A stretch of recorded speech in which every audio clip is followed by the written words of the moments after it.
Despite the F1 season being absolutely over, I think, and our general grumpiness last week, I think it's safe to say we're both in a really good mood this week. Yeah, coming off a better weekend than the Dutch GP, but that's not saying a whole lot. But one of the better weekends of F1.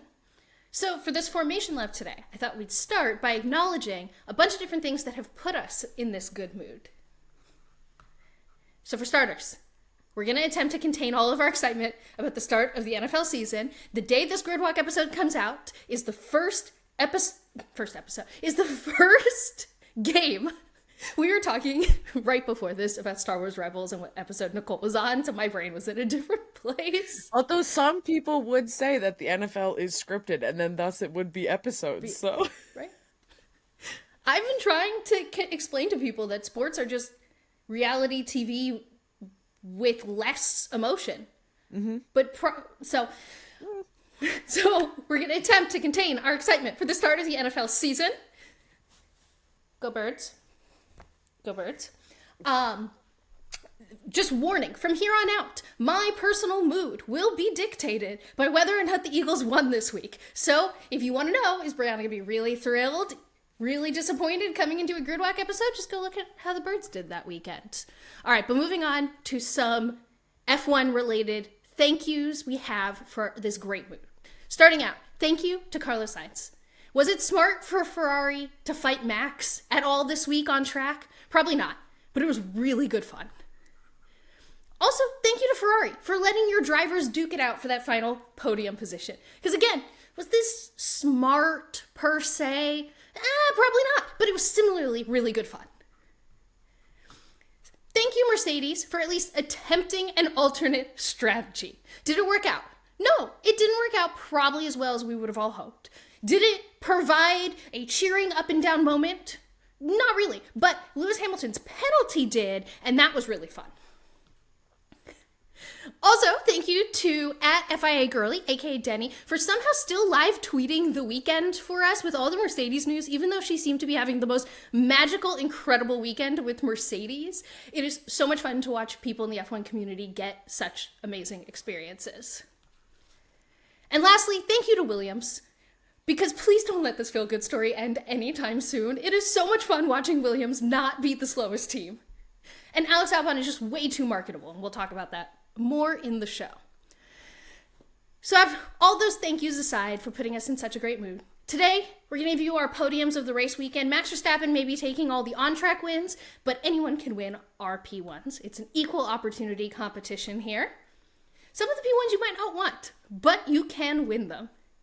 We're going to take a deep dive into driver-sponsored content and why Alex Albon is definitely top 3 most marketable driver on the grid at the moment. Like, what he is doing is incredible. But that wraps up the formation lap for episode 33 of Gridwalk, a weekly Formula One podcast that believes there are fascinating stories to discuss across the entire F1 grid. Please don't forget to like and subscribe if you're watching us on YouTube right now. Follow and turn on auto downloads. Leave us a review if you would like, if you're listening on any audio platform. All these things really help support the show. Share Gridwalk with your friends. Helps us keep creating all this content for you. Cole and Briana are lined up on the grid. It's lights out, and away we go. This week's Gridwalk. One of the things we do, if you don't follow us over on Instagram, is we put up post-race weekend polls on our story for everyone to vote on. At the Gridwalk Show, anywhere. Yes, at follow Gridwalk us. Show on all forms of social media. Sorry, if you're not going to plug us, I will. I meant to. Please plug us. But seriously, follow us and then know that either Sunday evening, Monday morning, depending on your time zone, there's going to be race weekend polls up, and we want to hear from you to get your thoughts on how the weekend went. So I thought we would do a quick rundown of our race weekend polls. So I'm first going to say the question and the possible answers, and then Nicole, you have to say what you would have voted for, and then I'll say what the consensus was. So for starters, was Sainz fighting Verstappen for about 15 laps better than you expected? The options were yes, much better, yes, what I expected, and I thought he would do more.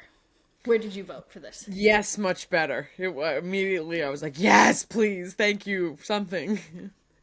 I feel the exact same way, and so did 91% of the people who participated in this poll. The remaining 90% were just less enthusiastic and also said yes. Not a single person expected that much time. All right, question number 2 was, should we stop acting surprised when Albon is in the points now? Because it is becoming more regular than not. The options were, yeah, I was already there. Yes, more points next week. And lastly, I don't know. They're not really feeling it. Where'd you land on this?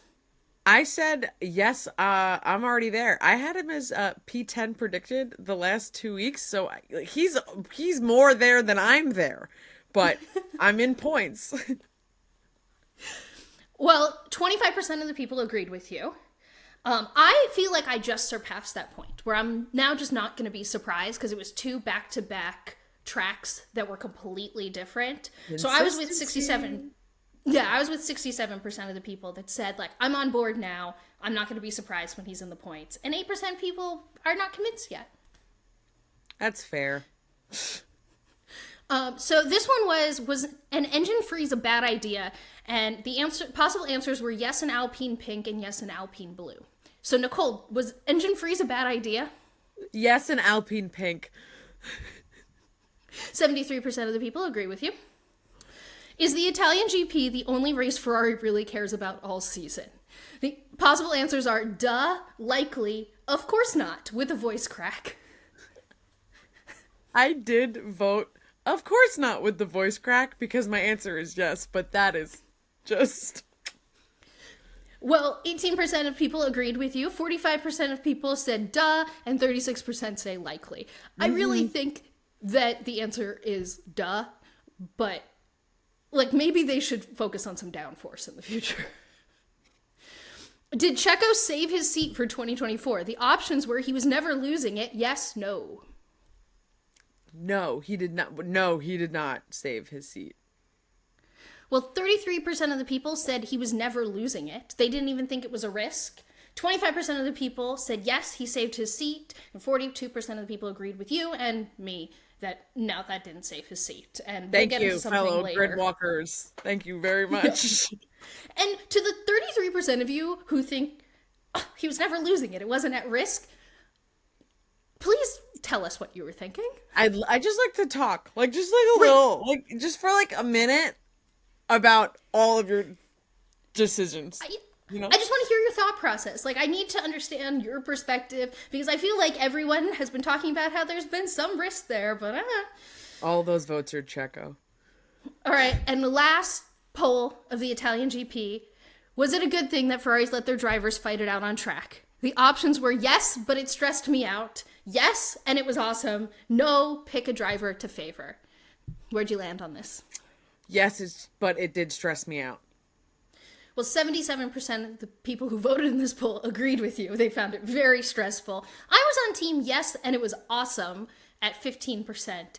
And 8% are pro team orders. And I'm against those 8%. And that's it. Those were our Italian GP polls. Remember, follow us at Gridwalk Show on Instagram if you want to participate after the Singapore GP. Lewis Hamilton and Mercedes did not wait until Abu Dhabi. I can't believe it's real.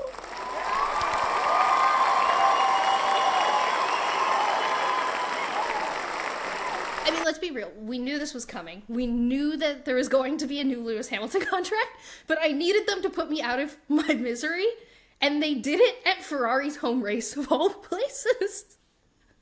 After it didn't happen at Silverstone, that's why I was just like, they're gonna hold out as long as possible. Monza probably would have been the last race I would have guessed it being announced. Yeah, no, I 100% agree. I also think in light of the fact that all the rumors was that Ferrari really wanted to try to woo him over to like announce it at Monza of all places, like incredible. It really was. And Lewis just receiving like unbelievable admiration all weekend from fans and such, and as he does everywhere, but it just felt extra special this weekend. Oh my goodness. it did feel like a, haha, we're gonna do this. We're gonna do it at Monza. Yeah, the cha-ching noise just feels fitting, but like I don't think this contract was ever about the money in any way. I would like to point out that it was announced that Lance is still going to be at Aston Martin next year, and this was a joint press release that both Mercedes drivers were going to stay until 2025, and no one cared about George's announcement. Well, actually, it takes a lot for me to feel bad for George Russell, and I felt genuinely bad for him this weekend.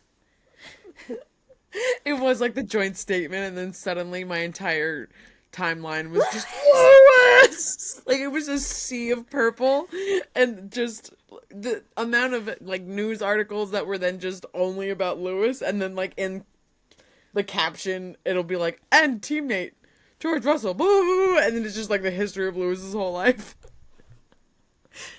So, some juicy gossip on this and some theorizing that I know I've told you, but I'm going to tell everyone listening to Gridwalk right now.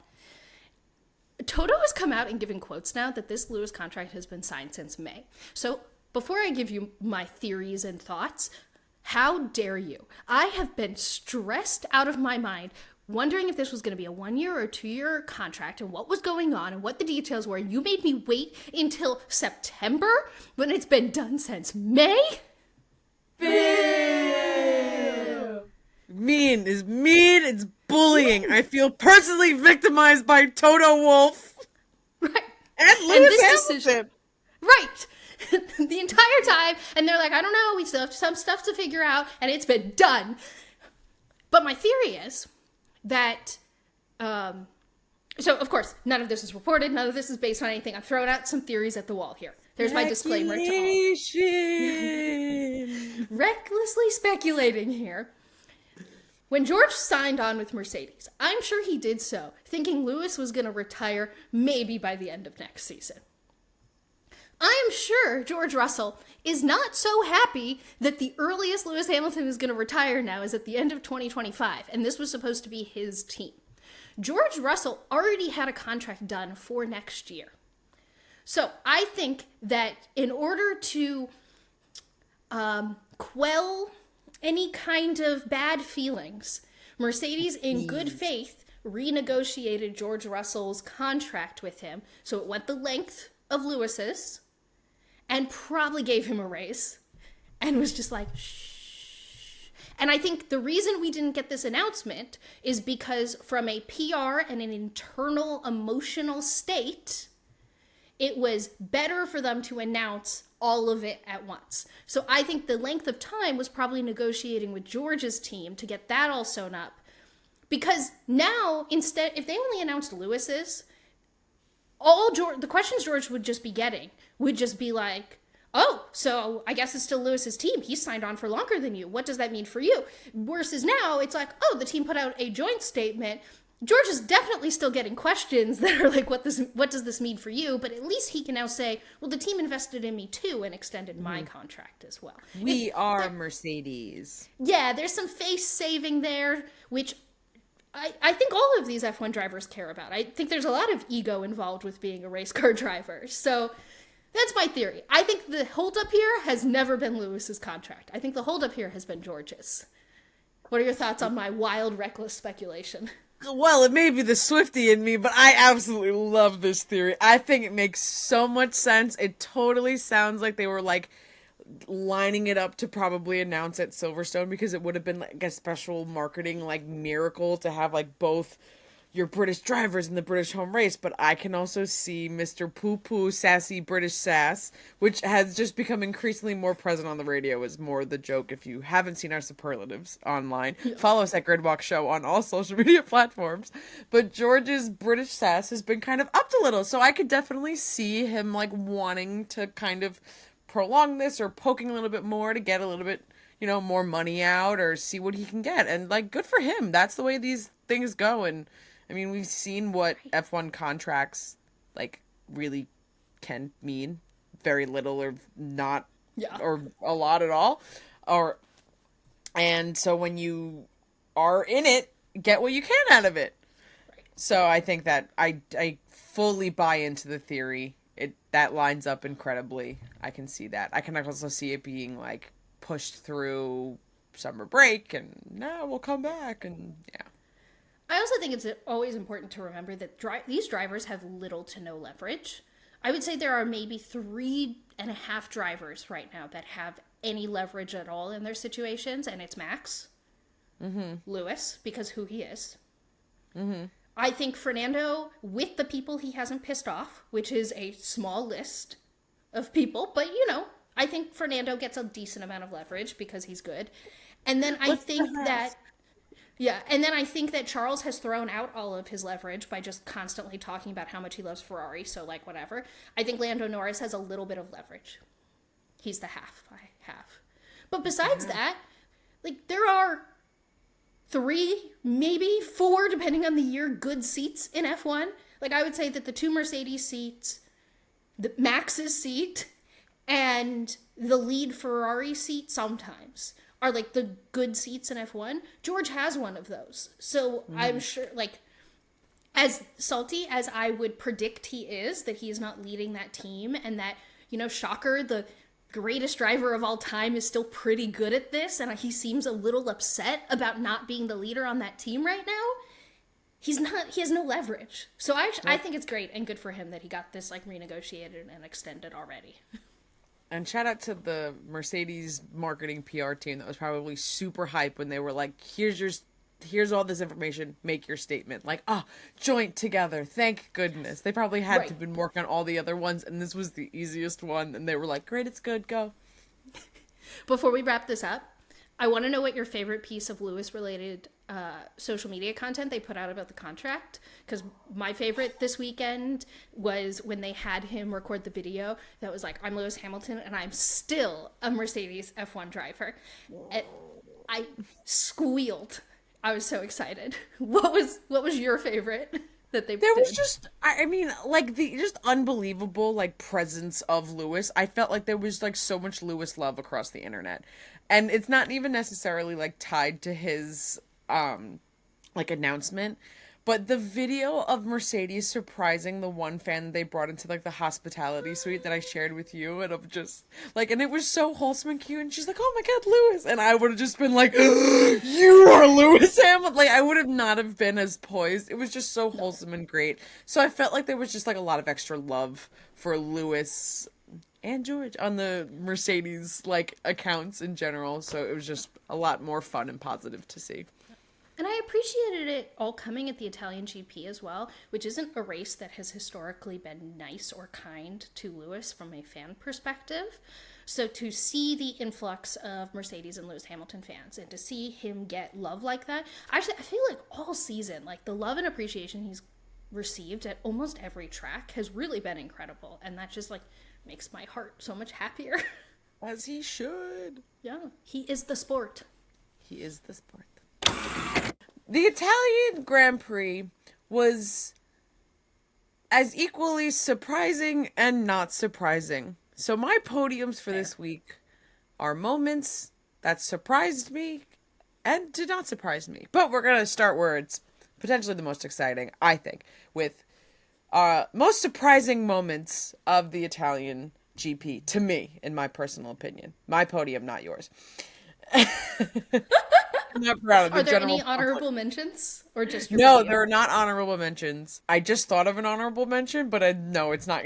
Say it. No, you got to share it now. Now I need to know. I won't even give the fanfare. No pressure. Like what? But you have to share it now. What's the honorable mention? Honorable mention. Carlos Sainz potentially being like part bodyguard secret agent and like running after robbers and retrieving a stolen watch post race.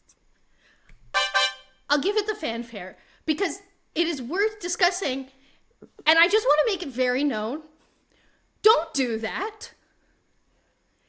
Don't steal. Don't just like in general, like or like. Well, are you but also advising if Carlos not to chase the thieves? Are you advising people not to steal? Well, I think advising people not to steal is obvious. Like, obviously, don't steal. But why do both Ferrari drivers, when they get a watch stolen, think the best thing to do is to chase after the thief? Like, no. And I'm sure it's insured. I don't know, but yeah, I even just if it's suddenly not, like, your life a watch. Don't, like, this is one of those things where don't listen to, like, if you idolize these drivers, that's great, but maybe don't listen to them in this case. Don't do this. Apple Watch, if you get stolen, I'm letting you go. Bye. Like. Okay, derail aside, what's your P3? Okay. So, my P3 moment that surprised me of Italian Grand Prix. Ferrari letting their drivers race each other, P3. race Max, just in general. They participated, and it was not an unbelievable nightmare. It really, wow. Did you see how happy Charles was that he got to participate? He was like, I got to fight people. I got to go racing. And I was like, oh, poor Charles is having a bad year. Just he's excited about just racing. The bar is so low. It is so low. My P2. Carlos and Charles not crashing into each other. I agree. That's really surprising. I was so sure it was going to happen. I had in our prediction competition, I had predicted Ferrari to have the most points of a team that is not Red Bull. And as soon as it was like that last lap, and I was like, not only is Carlos or Charles not going to make it on the podium, but they're both going to smack into each other, and there's going to be a double Ferrari DNF after this entire thing. I was like, I couldn't believe it. And then finally, when it all just like settled, and everyone was able to take a breath, and Charles went off track, everything was fine. Everyone was chill and great. And I had Mercedes, so that would have been great for me.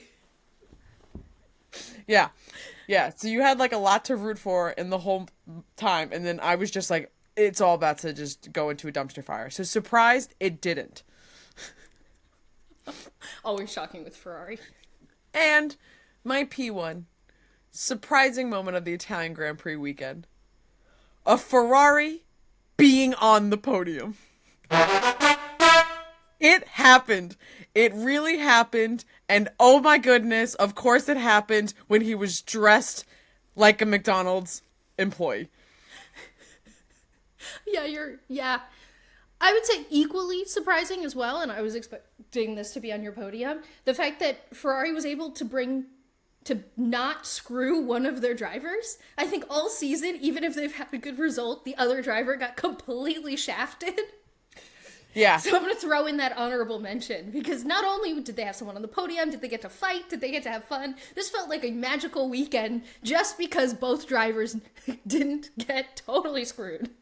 I had as my P2 literally them just being able to finish the race. And I was like, I guess I really want to target the moment that Charles almost made my heart stop completely. Mm-hmm. So that's where I really leaned into it. And then just, the overall magical, I don't know what was in the air at Monza, but Ferrari definitely took all of their bets, all their good luck for the weekend, the year, whatever, Monza. They loved Monza. Great Monza.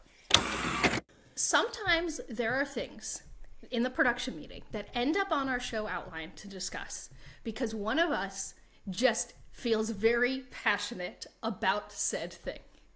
This topic we're about to get into is one of those times where I just asked Nicole, can we please just talk about this so I can rant? But before I start my rant, I just need to point out that this rant originated with me not putting pieces together that I probably should have connected and put together. And therefore, I had this epiphany moment that made me angry. But I don't need to hear in the comments that I should have figured this out sooner. Duh. That's the whole point. That's why I'm now more irate at this. I think this was also like Friday. Yes. In between free practices or post FP2. Like, it was like at the end of sessions and you just were like, oh my God, proceeds all of the voice notes. And I hear Briana go through a spiral that you were all about to go through as well. Yes. And I was just like, Nicole, I need to share my spiral. So maybe some people can tell me that they also now have this all clicked into place. So, goes without saying, this is unprecedented dominance out of a driver and a car that we're going through right now. Red Bull has yet to lose a race this season. So this is not normal. This is that we've had dominant periods in the past. This is unprecedented what we are living through. Of course, because of Adrian Newey, my brain has always clicked into place. Like, Red Bull has just gotten this regulation set right. Now, I will point out that they've gotten this right also because they cheated and spent more than everyone else. But, okay, so, but I've always known that. I always, like, Max Verstappen's a really freaking good driver. Great, cool, moving on. What I forgot this entire time, until this week when I watched Alpine flounder, is that we also have an engine freeze. So let's slot this all into place.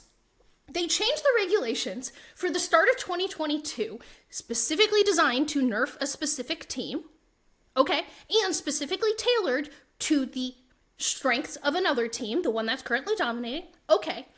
They put in an engine freeze, and in F1, historically, there's some regulation sets that are more engine, more aero, whatever, but both really matter.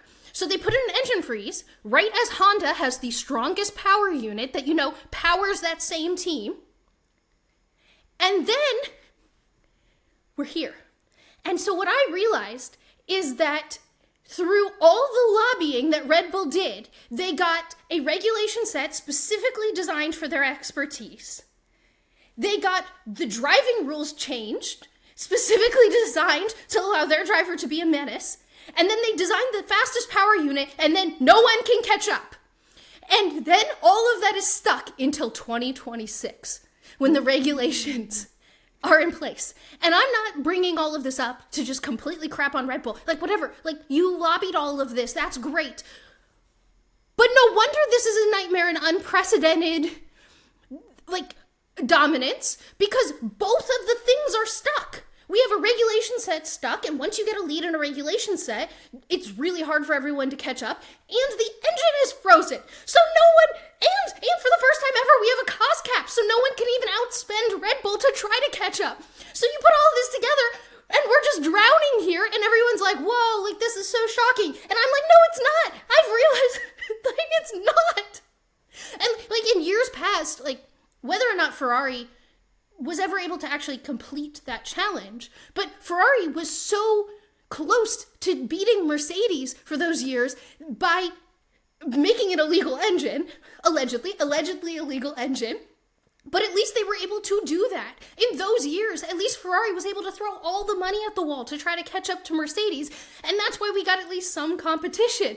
And I won't get into the whole teammate thing. We've discussed that till end. But literally everyone has their arms tied behind their backs. And we're all supposed to say, oh, well, until 2026?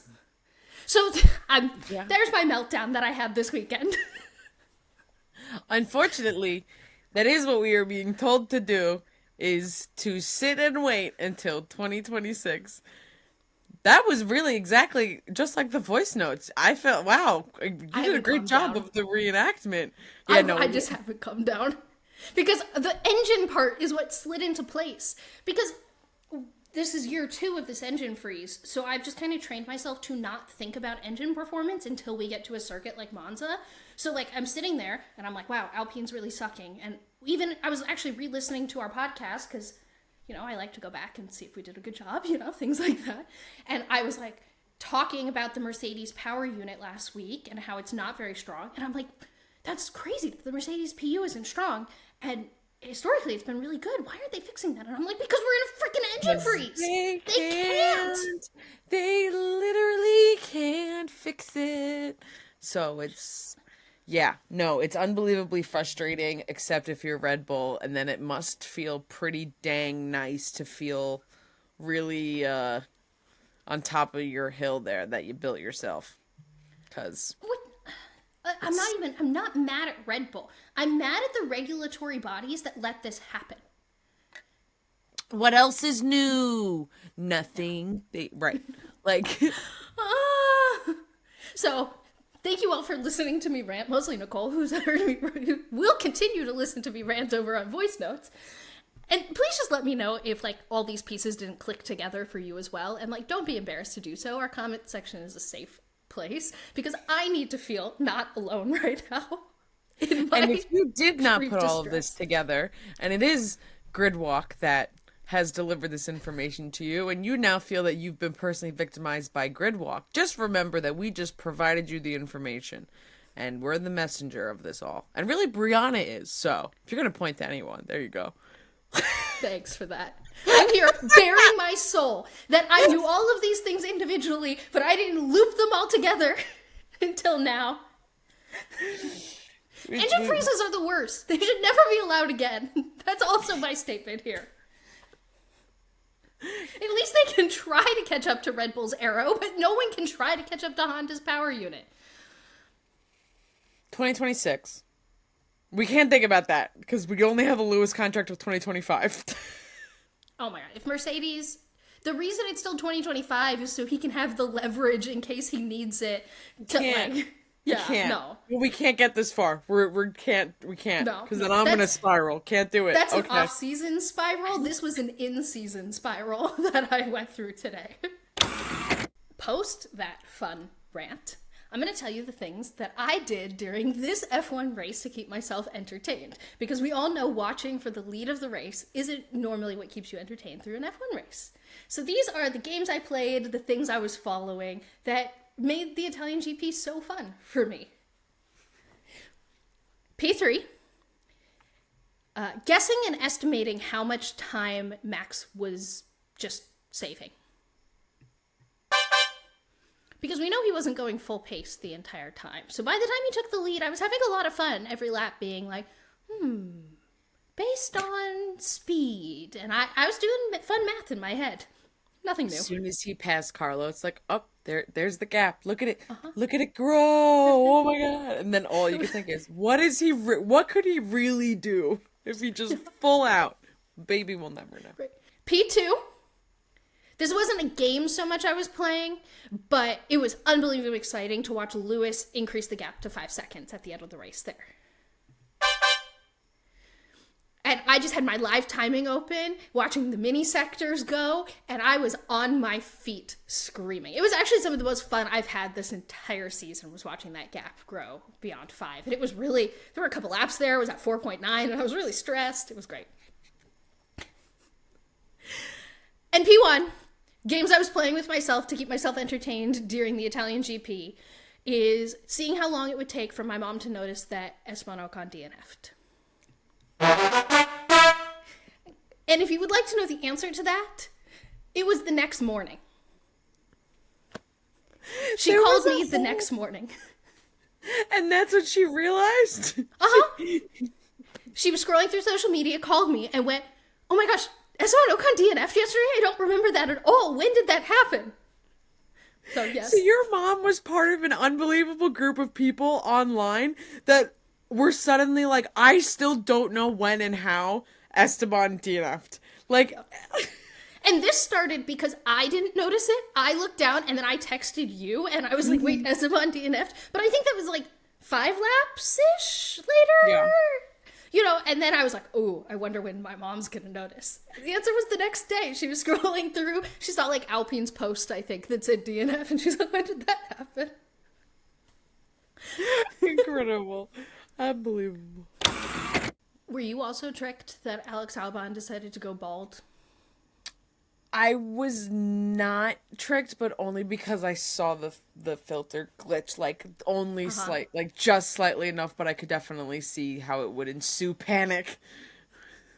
It was a really good filter. I was really impressed. Like, you had to be very intently watching to notice the glitch you're talking about. So the reason I bring it up is because Alex Albon, in my opinion, is the king of sponsored content right now.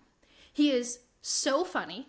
But then you brought up that Valtteri has done this influx of sponsored deals, sponsored posts on his social media. So I thought it was worth talking about on the podcast and getting into details with, because I don't think everyone looks at this sponsored content through the same lens that you and I look at it through, understanding the marketing side of it, understanding how much people are paying for them to make those posts, why the driver would care to make those posts on their social media. So to have a basis to start this conversation and get into those questions and answers, Nicole, what is sponsored content? Can you explain to the class?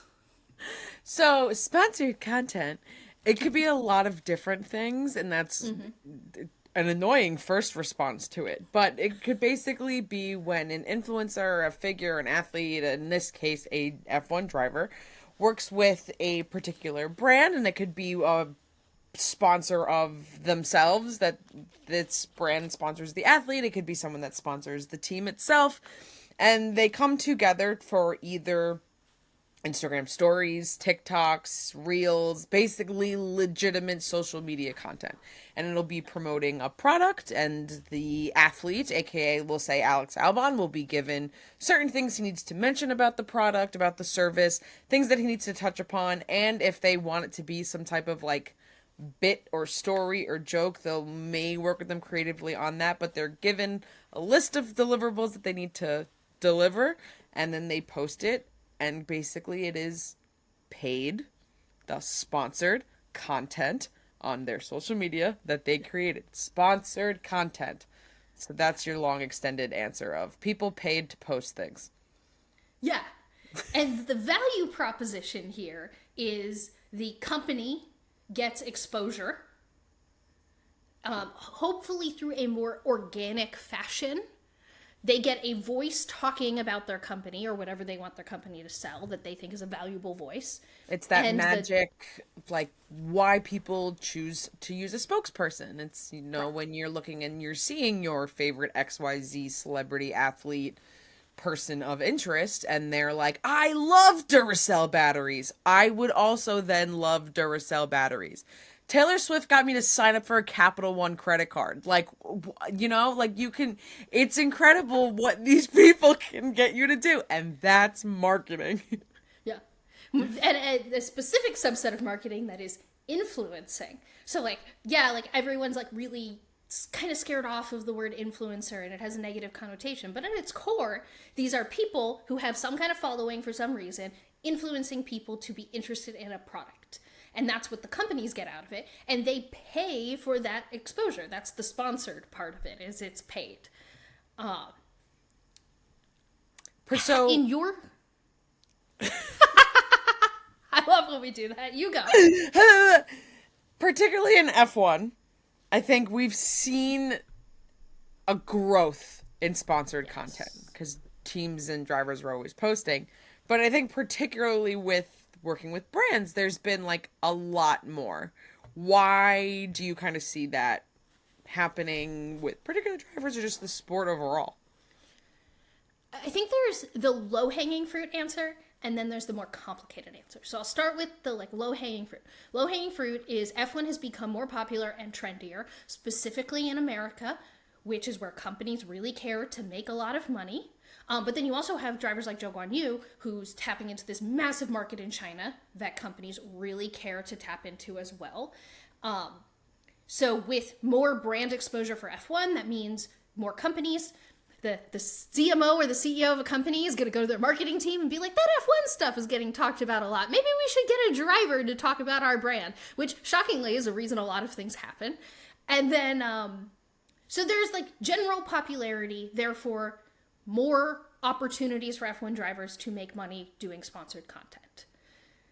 I personally think there's a second layer to this that is equally as important.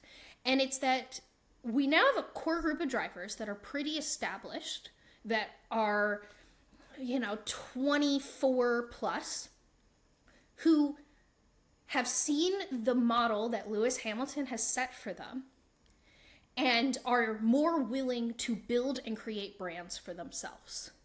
And one of the ways they do that is by building their own team and getting their own sponsorships outside of motorsport sponsorships.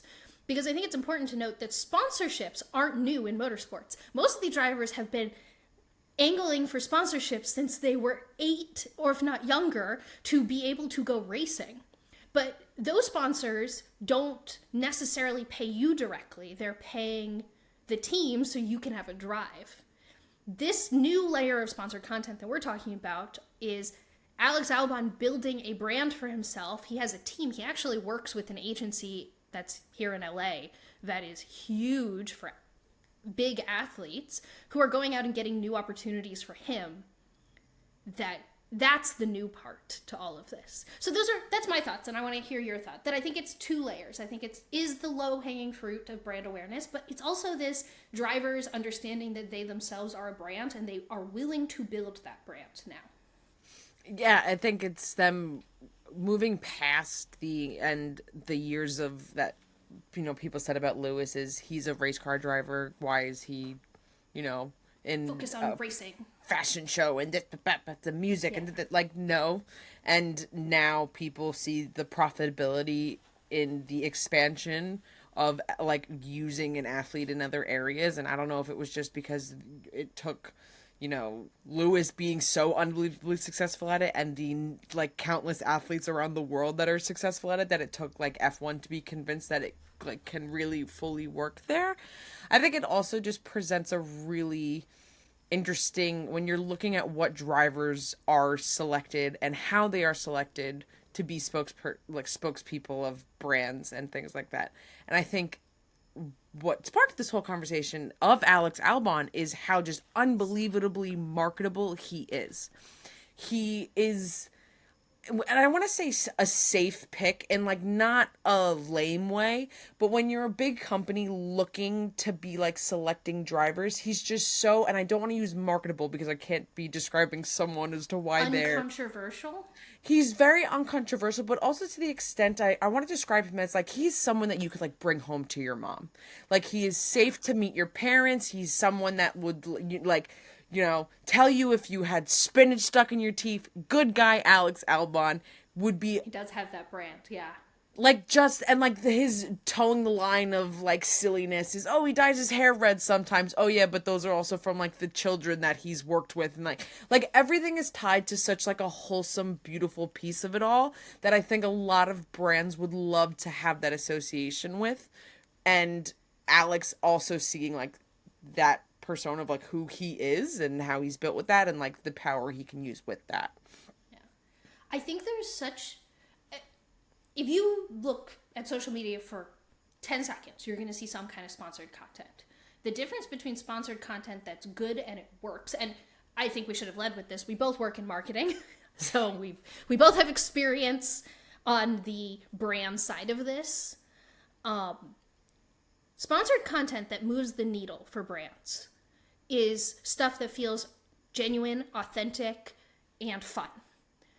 But I'm sure you've all seen influencers just like post a story and it's like, this is this face wash that I use, like cool. And you're like, I've never seen you talk about that before in my life. Like, and that is the least exciting way you could tell me that.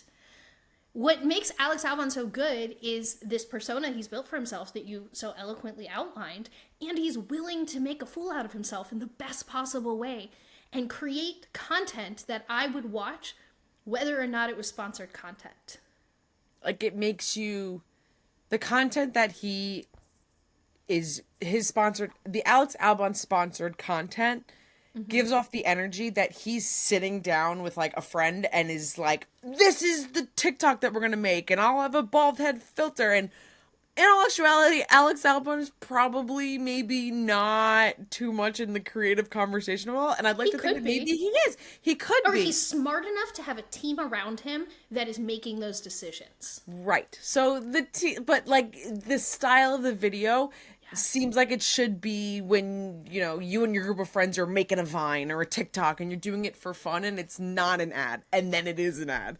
That is what is some of my favorite sponsored content, because then it's also brands willing to be a little bit less like cookie cutter and polish. And I will just continue to bring up Duracell while we're talking about this, because they have created some of the most unhinged content that I don't know if I would have been like, is that okay for a big brand to post? But that also sometimes makes it like even better. The Duracell battery TikTok account has become like half a Williams Racing F1 fan page, while it's also selling batteries. And it somehow integrated itself so well. Like, who would have thought that being an Alex Albon fan account would sell batteries so well? But it does. Double A batteries. It's right there. It's right there. Yeah. And then I think there's the other spectrum of it right now, where we both have noticed and commented on, so it's worth discussing, that I think Valtteri has about 7 million sponsorships right now. And I don't think his posts or his sponsored content is that creative for them right now. But Valtteri is fun and creative, so it works. But why do you think Valtteri has 7 million sponsorships and partnerships at the moment? It's like everywhere. It's all over the place. There was like the waffles, there's the wine, there's the gin. Now he's being sponsored by like an energy drink.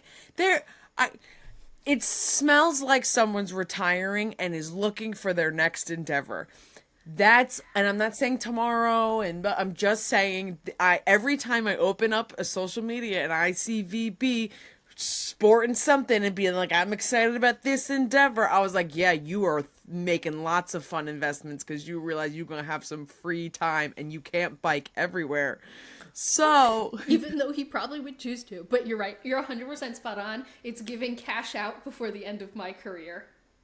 Yeah, and there's nothing wrong with that. I respect that, but as a marketing brain person, that is what I'm seeing with all of this, because it was suddenly like, oh, this is cool, this is fun, and now I'm like, this is a lot of things that you are currently doing.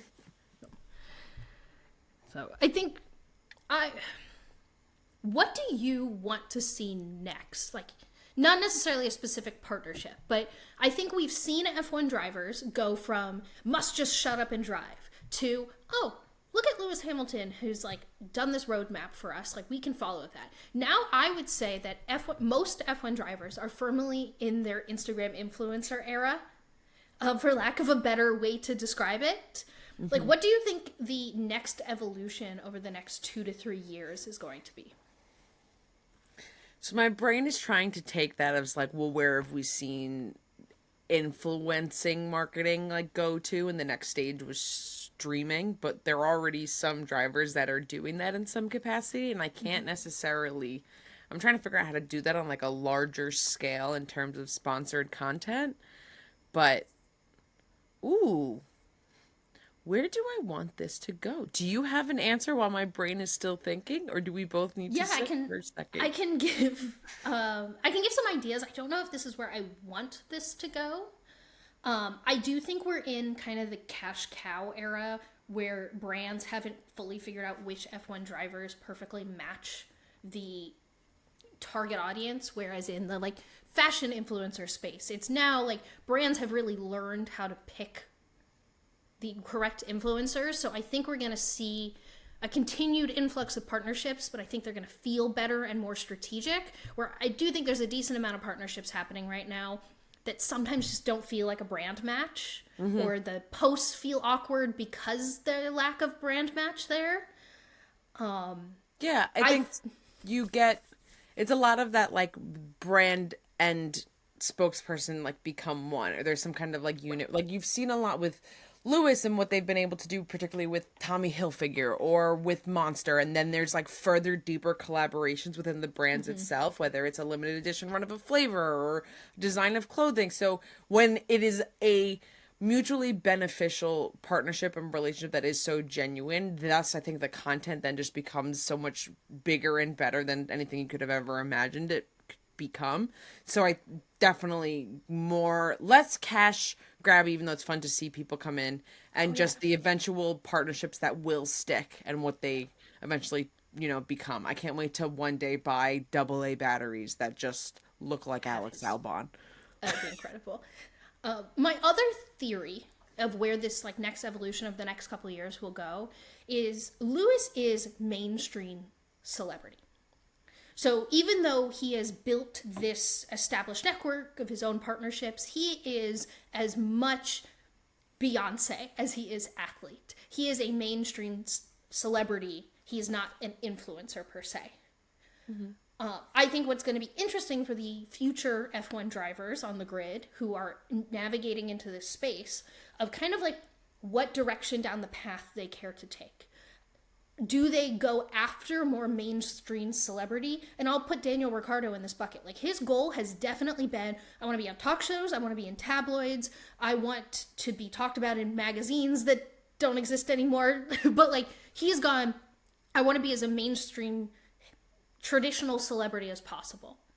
But then I think there is the other route, which is really connect with your fans and go more of the non-traditional celebrity route, where there might be some overlap still, but they're building the YouTube channel. They're maybe starting their own podcast. They're going more of the YouTuber influencer route, deeper than they are now. And I'm going to be really intrigued to see which drivers kind of take which offshoot, and if they try to straddle it, how that works. Because Lewis, that worked because Lewis is Lewis. And it was also like, I'm not gonna say the first to do, but like he was the first of his kind to like branch out and be like as Lewis mega was as he always was. the first. Right. Lewis is the first and only in everything he's ever done, which sounds exhausting and awful, but yeah, but that matters. And it matters that celebrities thought Lewis was cool, right? Like, up until F1 got huge in America, it was like F1 and Lewis Hamilton in particular was like the cool thing that celebrities knew. Like, oh, I'm friends with Lewis Hamilton, and people would be like, oh, who's Lewis Hamilton? You know? F1, race Right. car, Monaco. Michelle Obama in the Mercedes garage, you know, like things like that. Like, I can't really see like Pierre Gasly pulling that off. No, I do not think Michelle Obama and Pierre Gasly would get along quite very well. You know, that's not what I meant, but I love the mental image of them trying to have a conversation. That is the only, and I know that's not what you meant, but it's the only Yeah. thing that was in my mental brain. So I had to also share it with you. Yeah. So those are my two theories about like the next evolution of this. Love to see some actual race car podcast that's not the Max Verstappen podcast. I want to see more F1 drivers doing like normal mundane things. Like, I want an F1 driver. I've said this before on the podcast, but I want a morning routine. I want a nighttime routine. I want like a random vlog. I just want Carlos to blow dry his hair on video. I just don't understand what product is going in his hair that it does that. Cause I need his hair is full of secrets and I need to know them. I've given my podium of my most surprising moments from the Italian Grand Prix, so I obviously have to follow up with the least surprising, or moments that I found not surprising at all, and I completely 100% expected these all to occur. Honorable mention, Ferrari designing really ugly race suits for Monza. I wanted to say it was an improvement from last year, except last year had black fireproofs, and that's it. So I'm not surprised, I'm just disappointed. Alright, P3 of not surprising moments of the Italian Grand Prix. Alpine's performance. We were unsure slightly, but kind of anticipated exactly what went down, and I mean, we just ranted about engine freezing enough. You know exactly what went down with Alpine, so wasn't that big of a shocker. Still sad for Esty Bestie though. P2, not surprising, Italian Grand Prix moment. Max breaking the consecutive race win record. Yes, it's my P2. I did completely anticipate it happening. So you must be wondering, what could possibly be P1? My unbelievable continued grieving for Daniel Ricciardo's injury. It felt the whole weekend. Liam Lawson did a really pretty great job for a full weekend. And then when Yuki didn't even make it through the formation lap, I can't. It just kept getting worse. But it was not a surprise. My heart is broken. And I just keep seeing that no one knows. Who knows? I don't know. I'm sad. But I'm really impressed that you managed to make a podium of the least surprising things of the weekend, and it wasn't just all Red Bull. So shout out to you. That was a really good podium, and all definitely things that weren't surprising at all. But I think your order is pretty spot on. yeah, again, knew Max was going to do it, but I knew I was going to be grieving even more. Yeah, I mean, like, He could have crashed. the hope alarm of me, the smooth operator fan of me was like, it's going to happen. I mean, the thing is if it was going to happen, I really thought it was going to be because, like, a Ferrari would take him down with them. I didn't think it was because Carlos or Charles was going to win. To be clear, I thought we were going to Everyone just goes down, else. and then it's Checo. Right. Like, I didn't... Like, there is no hope of a Ferrari winning in my brain, but there was that, like, tiny percent chance that, like, there's a reason this hasn't happened in the history of F1. It's a Ferrari nightmare, but a miracle of them just stopping Max from winning. I think we all would have celebrated that. I think any Tifosi would have been okay with that. Like, I think we all just would have been like, okay. And then Seb gets to keep his record. Like, you know, I don't know. Well, yeah. We're not surprised, and Daniel Ricciardo is still not driving. Welcome back to Yellow Sector Notes. Not the fastest walk around F1, but we will complete a full lap around the paddock, hitting every F1 garage. So, big news. All teams were announced as compliant with the cost cap for 2022. Most importantly, I know it's shocking for everyone, but Haas was compliant. But I will point out that normally when there's smoke, there's fire in F1, so I do think we all have a reason to be suspicious about this announcement, considering there were months of reporting about how over everyone was. So just, I don't know. Okay, moving on. Carlos Sainz was running in a Pirelli wet tire test for the 2024 wet tires Tuesday in Italy, because when you're listening to this, it's Thursday. Today is Tuesday. Got it. Moving on. A little behind the curtain there. Stay to the end for the Yellow Sector Notes. McLaren are planning on bringing upgrades to the next race, the Singapore GP, to help with straight line speed, which, as you saw this week, they did kind of struggle with. They saw the back of Alex Albon's rear wing for the entirety of that race, except for the little moment where they saw the back of Lewis's. Andretti Autosport is rebranding to Andretti Global that they announced this week. This seems like the branding move could be a signal for something, or not. They could just be rebranding from Autosport to Global, or they could be joining a global motorsport effort. Moving on, Esteban is teasing a drop with Esti Bestie merch. Mercedes is releasing a special t-shirt specifically for the Singapore GP, which always reminds me that every team should be doing special shirts for every race. It is so cool. I really like the shirt. Unfortunately, Nicole, cover your ears. Daniel Ricciardo is confirmed to be out for the Singapore GP and is rumored for the Japanese GP as well, and would make his return in Qatar. Aston Martin has dropped to 4th in the Constructors, which I'm really bringing up because I had nothing else to say for them this week. But I will remind you that compared to last year, this is fantastic. I think if they manage to finish the season in 4th, that would be an incredible achievement. But I'm sure they're bummed, considering about 2 weeks ago they were 2nd. F1 Academy Championship contender and Sauber Academy driver Lena Bueller spent the Italian GP in the Alfa Romeo garage. That is a mouthful I wrote for myself there. Including getting to be in the car for pit stop practice, which looked really cool. I'm glad she got that experience. And last but not least, Duracell has a sweepstakes running with Williams giving away 2 tickets to the Vegas GP. Make sure you go enter because it would be really exciting if one of you won, and you know it, or if we won. Hi Duracell, that would be fun. Okay, bye. That is the grid walk for September 7th, 2023 completed. How was my sector time today, Nicole?